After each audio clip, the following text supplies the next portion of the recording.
हाय दोस्तों, तो कैसे हैं आप लोग? तो आज हम लोग नोड.जेएस की एक नई सीरीज़ स्टार्ट करने जा रहे हैं जिसमें हम देखेंगे all the core concept of Node JS in deep. चाहे वो एचटीटीपी मॉड्यूल हो, चाहे वो फाइल सिस्टम हो, चाहे वो क्रिप्टो हो, चाहे वो क्लस्टर हो, सारे टॉपिक्स को हम डीप स्टडी करेंगे।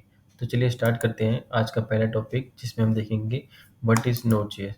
तो पहली लाइन में आपको समझाता हूँ। तो पहली लाइन क्या है कि Node JS is a asynchronous event driven JavaScript run time. ठीक है? तो अब मैं ये लाइन आपको एक्सप्लेन कर देता हूँ। यहाँ पे एक चीज़ मैं क्लियर करना चाहूँगा कि नोड.जेएस जो होती है वो कोई लैंग्वेज नहीं है एक्चुअली में, बल्कि ये एक एनवायरनमेंट है। अब आप सोच रहे होंगे कि यार ये एनवायरनमेंट क्या होता है और इसकी हमें क्यों ज़रूरत पड़ी? तो मैं बताता हूँ आपको एक्चुअली में इसकी ज़रूरत क्यों पड़ी। तो पहले क्या होता था कि जावास्क्रिप्ट को हम सिर्फ़ क्लाइंट साइड पे ही लिख पाते थे। बट लेकिन हम जावास्क्रिप्ट की मदद से फाइल सिस्टम और ऑपरेटिंग सिस्टम की बाकी सारी चीज़ों को एक्सेस नहीं कर पाते थे। तो फिर रियान डायल जो कि फाउंडर हैं नोड.जेएस के, उन्होंने सोचा कि क्यों ना यार ऐसा एक एनवायरनमेंट बनाया जाए जिसमें हम जावास्क्रिप्ट को सर्वर साइड पे भी लिख पाएँ, ताकि जो ऑपरेशन हम जावास्क्रिप्ट की मदद से नहीं कर पा रहे थे, वो हम यहाँ पे अचीव कर पाएँ। चाहे वो फाइल सिस्टम को रीड करना हो, किसी फाइल को रीड करना हो, उसमें डाटा को राइट करना हो, डिलीट करना हो, या अदर ऑपरेशन जो भी एक प्रोग्रामिंग लैंग्वेज को करनी चाहिए सर्वर साइड के थ्रू, तो वो हम कर पाएँ। ठीक है? तो दूसरा वर्ड मैं आपको समझा देता हूँ यहाँ पे, कि यहाँ पे इवेंट ड्रिवन का मतलब क्या होता है। ठीक है? अब इवेंट ड्रिवन मतलब क्या होता है कि यार नोड.जेएस के अंदर सारी जो चीज़ें होती हैं ना, वो एक इवेंट की तरह ही काम करती है। चाहे फिर वो आप फाइल से डाटा को रीड कर रहे हैं या फिर उस कोई डाटा को फैच करने के लिए रिक्वेस्ट कर रहे हैं, वो भी एक इवेंट ही है। अब एक्चुअली में इसे इवेंट ड्रिवन इसलिए बोलते हैं क्योंकि जैसे ही नोड.जेएस सर्वर को स्टार्ट करती है, वो उसी टाइम पे सारे वेरिएबल को इनिशिएट कर देती है और फंक्शन को डिक्लेयर कर देती है, और फिर बस वेट करती है कि कोई भी इवेंट के होने का।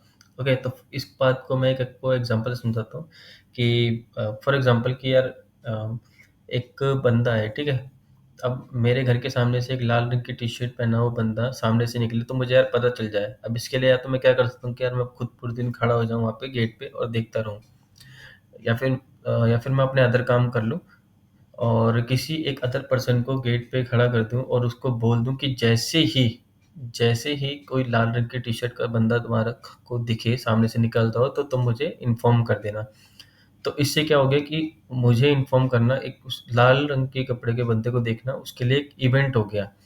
तो इसी तरीके से हम नोड.जेएस को भी समझ सकते हैं कि वो भी क्या करती है कि सारे फंक्शन को एक तरीके से रजिस्टर कर देती है और फिर उनको बस वेट करती रहती है अ, कि कोई भी इवेंट हो। जैसे ही वो इवेंट होता है तो वो उसी टाइम पे अ, उस फंक्शन को, उस इवेंट के साथ जो अटैच कोई फंक्शन होता है, जो हम कभी भी एक इवेंट बनाते हैं तो उसके साथ कुछ फंक्शन को अटैच करते हैं।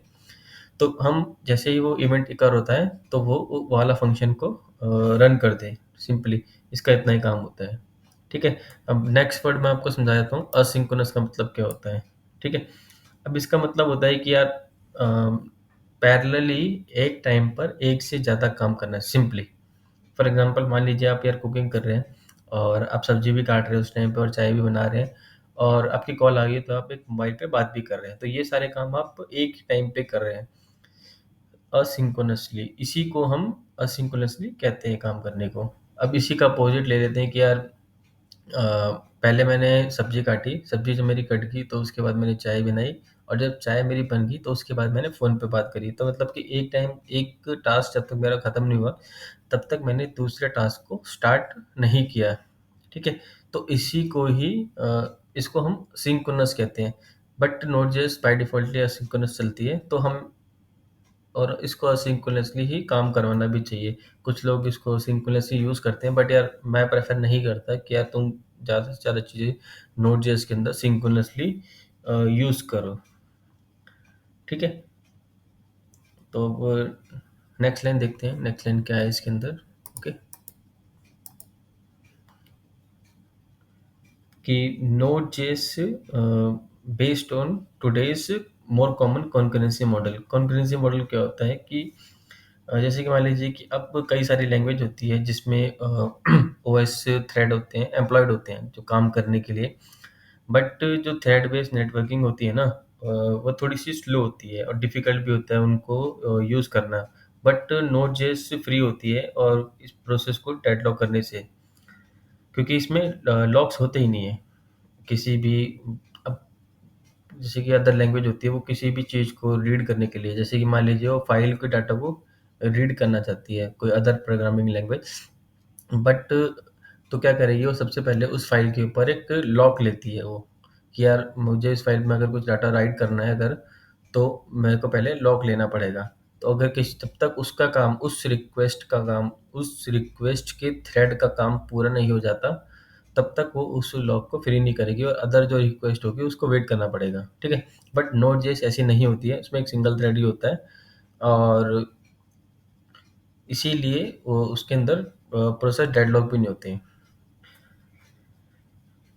ठीक है? और इसी कारण से इसको स्केलेबल भी हम बना पाते हैं। ठीक है? तो नेक्स्ट पॉइंट देख लेते हैं कि नेक्स्ट पॉइंट क्या है।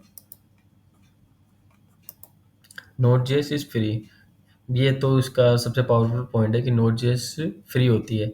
अब फ्री का मतलब क्या है यार, कि मतलब फ्री का मतलब तो बेसिकली यही है जो आप समझ रहे हैं कि यार इसको हमें यूज़ करने के लिए पैसे नहीं देने होते।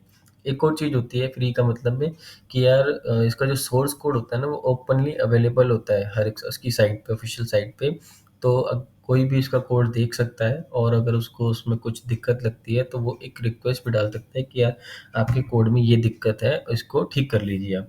तो कंट्रीब्यूशन भी हम उसके अंदर अपना कर सकते हैं, राइट? तो नेक्स्ट पॉइंट है कि node JS runs on various platform. तो किसको, मतलब ये कोई प्लेटफॉर्म डिपेंडेंट नहीं है, हम इसको विंडोज़ पे भी चला सकते हैं, नोड जेएस को लाइनक्स पे भी चला सकते हैं, यूनिक्स हो, मैक ऑपरेटिंग सिस्टम हो, या कोई सा भी सिस्टम हो। ये कोई प्लेटफॉर्म डिपेंडेंट नहीं है कि यार नहीं यार हमें तो विंडो ही चाहिए, हम तो विंडो पे ही काम करेंगे। तो ऐसी कोई रिस्ट्रिक्शन इसके अंदर नहीं है। और ये तो हम पहले ही डिस्कस कर चुके हैं कि Node JS uses JavaScript on the server. तो एक पॉइंट और होता है कि नोड.जेएस जो होती है वो सिंगल थ्रेडेड होती है, जो मैंने आपको पहले बताया था कि थोड़ी देर पहले डिस्कस कर रहे थे कि नोड.जेएस सिंगल थ्रेडेड है, कि इसमें एक ही थ्रेड होता है, इसमें कई सारे थ्रेड नहीं होते हैं। तो ये हम इसी पॉइंट को हम नेक्स्ट लेक्चर में, कि why Node JS is necessary to us, मतलब कि नोड.जेएस की ज़रूरत क्यों पड़ती है हमें, क्यों नोड.जेएस मार्केट में इतनी पॉपुलर होगी, तो ये हम नेक्स्ट लेक्चर में डिस्कस करेंगे, right? Okay, thank you Yaris. तो मिलते हैं